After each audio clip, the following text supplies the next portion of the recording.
हिंदू जागृति सम्मेलन 2024 नोएडा उत्तर प्रदेश। पहला सत्र वक्ता श्री विनय कृष्ण चतुर्वेदी जी।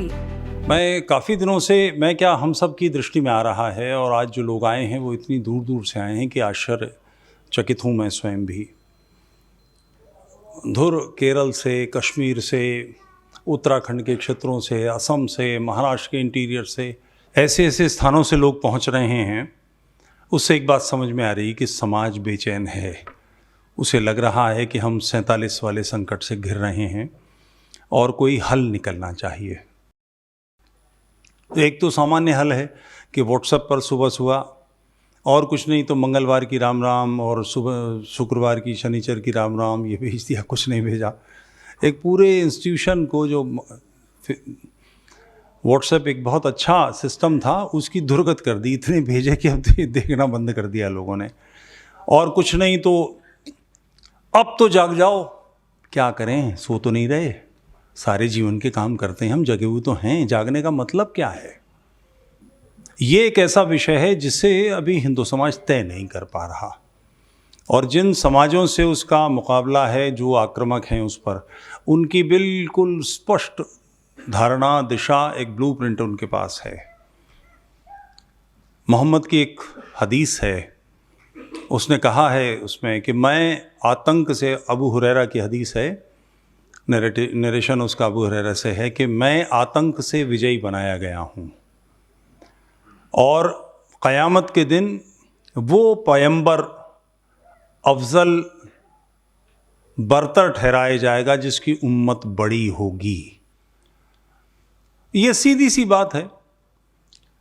हम टूट रहे हैं, बिखर रहे हैं और हमारा समाज जा रहा है। तो इस चिंता में हम सब एकत्र हुए हैं और इसी पर कोई ब्लूप्रिंट हम बना सकें। जल प्रलय के प्रसंग ईसाई, यहूदी, इस्लाम सभी के पास हैं, कथाएं हैं।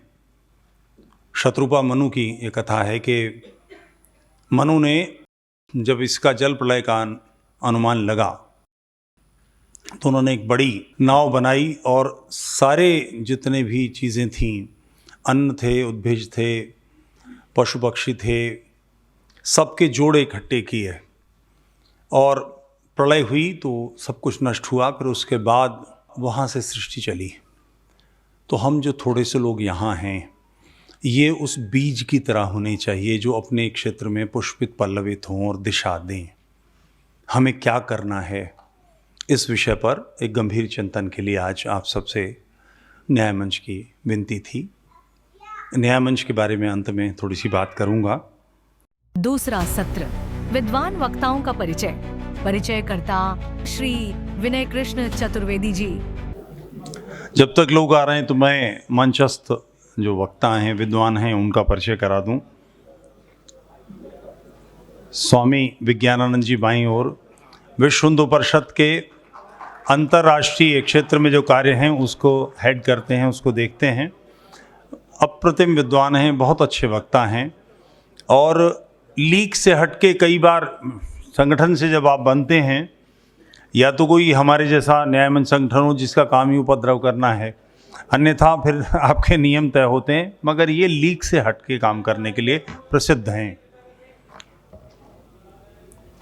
उनके बाद में बैठे हैं श्री डी.के. दुबे साहब। ये सुप्रीम कोर्ट के लॉयर हैं, पुराने संघ के व्यक्ति हैं और ब्यूरोक्रेसी में जो कार्य हो रहे हैं और इस देश में भविष्य की राजनीति, भविष्य की दशा दिशा बदलने के गंभीर प्रयास हो रहे हैं, उन सारे कामों को देखते हैं। ये कुछ ऐसे काम हैं जिनको सामने से नहीं देखा जा सकता। जैसे अभी बड़ी ज़ोरदार बहस छिड़ी हुई है सोशल मीडिया पे कि मोहन राव ने ये कह दिया और वो कह दिया और फलाना कह दिया, ढमाका कह दिया। मोहन राव जिस संगठन को हेड करते हैं वो कितने बड़े काम कर रहा है इसका लोगों को अंदाज़ा नहीं है। मगर वो जो बरसाती मेंढक के हम जैसे लोग जो ज़रा सा घोड़े को नाल ठुकवाते देख के पैर बढ़ा दिया कि हमारे भी ठोक दे, वैसी वाली स्थिति के लोग बातें कर रहे हैं, काम नहीं करते। ये वो लोग हैं जो वस्तुतः गहरे उतरे हुए काम कर रहे हैं। तो उसमें से ब्यूरोक्रेसी की दशा दिशा बदलने की तरफ, राजनीति की दशा दिशा बदलने की तरफ जो काम हो रहे हैं उसको डीके दुबे देखते हैं। उनके बगल में सरदार राजीव सिंह जी। 10वीं पातशाही की जो सोच है, जिस सोच का मूर्तिमंत स्वरूप हिंदू महासभा थी इसलिए कह रहा हूं कि अब उसके भवन पर कब्जा करने के लिए झगड़ा करने वाले कुछ लोग रह गए हैं। वो अप्रतिम संगठन जिसमें मैं कई बार भावुक हो जाता हूं उन महापुरुषों का स्मरण करते हुए। हमारी मर्मांतक पराजय 1947-15 अगस्त को हुई, जब हमने पराजय स्वीकार कर ली। हम पिटते थे, मार खाते थे, पीछे हटते थे, आगे बढ़ते थे, कूटते थे, सिर फोड़ते थे, फोड़वाते थे, लगातार लड़ रहे थे 1200 साल से। मगर हमारे माथों पर दाग लगा दिया, हमारे धरती छिन गई, वो 15 अगस्त को छिनी। कुछ लोगों ने तय किया, वो हिंदू महासभा थी, कि पूज्य मातृभूमि का विभाजन करने वाले पापियों को दंडित करने वाली कोई संस्था नहीं है, तो हम दंडित करेंगे।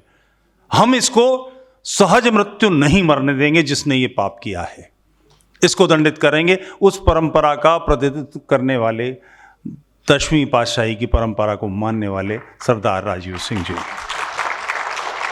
खरी हिंदू महासभाई सोच।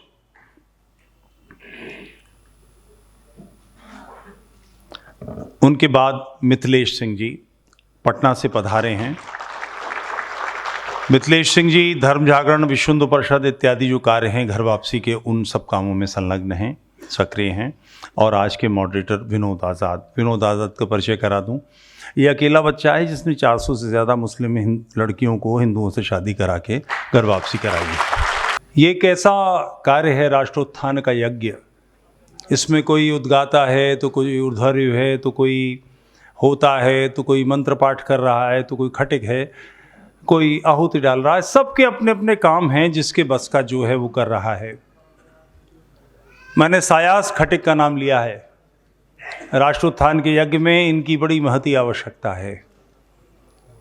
हम सब तेजस्वी बने और अपने अपने स्तर पर जो जिससे हो पा रहा है, क्योंकि ये सामान्य हमारी एक मानसिकता है कि राष्ट्रपति मेरी बुद्धि से सोचे या प्रधानमंत्री मेरे हिसाब से ये और कर दे, और सेना अध्यक्ष अगर ये बहुत बढ़िया पेंटिंग है, इसके इतने हिस्से में ये रंग और लगा दें तो बिल्कुल काम हो गया, राष्ट्रोत्थान हो जाएगा।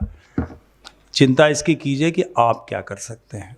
हमारे हाथ में न राष्ट्रपति है, न प्रधानमंत्री है, न सेनाध्यक्ष है, न सुप्रीम कोर्ट का जस्टिस है, न चीफ मिनिस्टर है। हमारे हाथ में केवल हम हैं, थोड़ा बहुत पत्नी के हाथ में है, बस इन दो में बटा हुआ है। तो हमारे ही बस का जो हो, और यही समाधान है।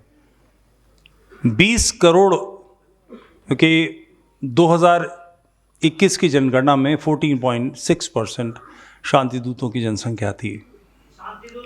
अरे चलिए, छिन्नांगों की, अरे मेरी बला से कटुओं की समस्या थी, अब खुश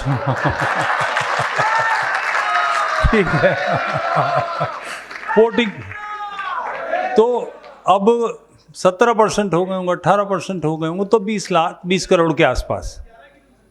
हाँ अच्छा, तो मान लीजिए 20 करोड़ माने लेते हैं, तो 20 लाख 25 लाख की हमारी सेना, जिसमें वायुसेना, नौसेना, थल सेना, पीएससी, आईटीबीपी वगैरह वगैरह वगैरह, जिसका नाम जोड़ लें, सबको मिलाकर 20-25-30 लाख से अधिक नहीं होते। तो 20 करोड़ के लोगों की समस्या के समाधान के लिए 20-25-30 लाख क्या कर सकते हैं। और फिर ये गली मोहल्लों में हैं, कोई रण क्षेत्र में की मामला नहीं है कि आपने गन्स निकाल ली और राइफलें निकाल ली और फायर ठोक दिए, संभव नहीं है। मगर 120 करोड़ का समाज अगर लक्ष्य ले ले तो ये काम बिल्कुल संभव है, पूरी तरह से हो सकता है। इस समाधान के लिए, इस कार्य को करने के लिए कुछ लोग जो अहर्निश जुटे हैं, मान अपमान की चिंता किए बगैर बहुत प्रकार के लांछन, दुनिया भर की बदतमीजी, क्योंकि मुझसे भी व्यक्तिगत रूप से लोगों ने बोला है, अरे यार ये सपा के एजेंट हैं, ये कांग्रेस के एजेंट हैं, वो भाजपा में घुस गए हैं, फलाना है, वहाँ से टिकट लेंगे। क्या कर रहा है व्यक्ति दिखाई नहीं देता, और इसके अलावा कौन कौन कर रहे हैं ये भी दिखाई नहीं देता। अपनी क्षुद्र दृष्टि से हम, यानी ये ऐसा है कि बौने हाथ उठा के चांद को नापेंगे, ये कैसे होगा। बहरहाल उस चांद की बात जिसने ये सारा काम लगातार जीवन को संकटों में डालकर मान अपमान के बिना, और उसका परिणाम निकला। डासना में यति नरसिंहानंद विराजते हैं, 10% भी हिंदू नहीं है। इनके वहाँ मठ संभालने के बाद एक हिंदू दबपिचक के बात नहीं करता, सर झुका के बात नहीं करता। यति नरसिंहानंद जी आइए। अंतिम सत्र धन्यवाद ज्ञापन। सभापति श्री विनय कृष्ण चतुर्वेदी जी।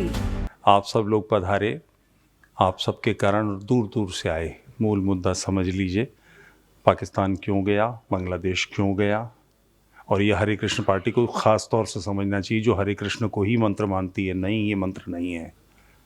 हमारी संख्या चली गई तो सब कुछ गया, हमारी संख्या लौटेगी तो वापस आ जाएगा। प्रत्येक हिंदू के मन में ये संकल्प होना चाहिए, 2 लोगों की घर वापसी हम करेंगे।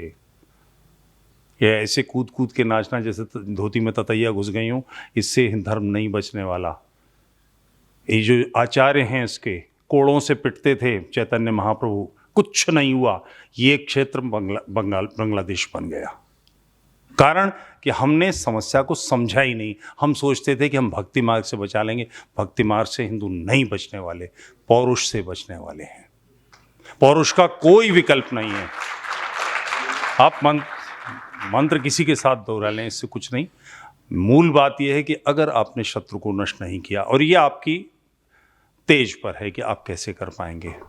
2 लोगों की समाप्ति करनी है, प्रत्येक हिंदू के जीवन का लक्ष्य। इसके कारण से मुकदमा चलता है, वो 302 का हो, 323 का हो, 324 का हो, 325 का हो, या मेरी हत्या हो जाए, जो भी हो जाए।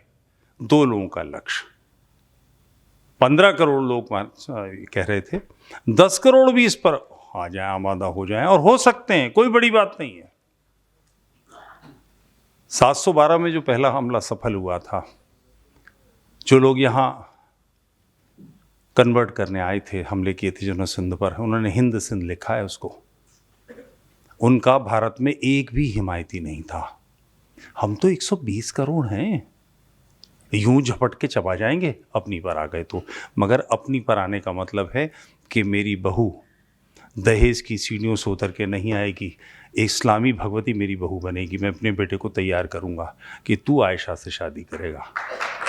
हाँ, तय करिए। ये बहुत आसान है, बहुत आसान है। इस्लामी भगवतियाँ चाहती हैं, कोई बड़ा काम नहीं है, कोई कठिन काम नहीं है, करने पर आइए। आप सबका बहुत बहुत धन्यवाद।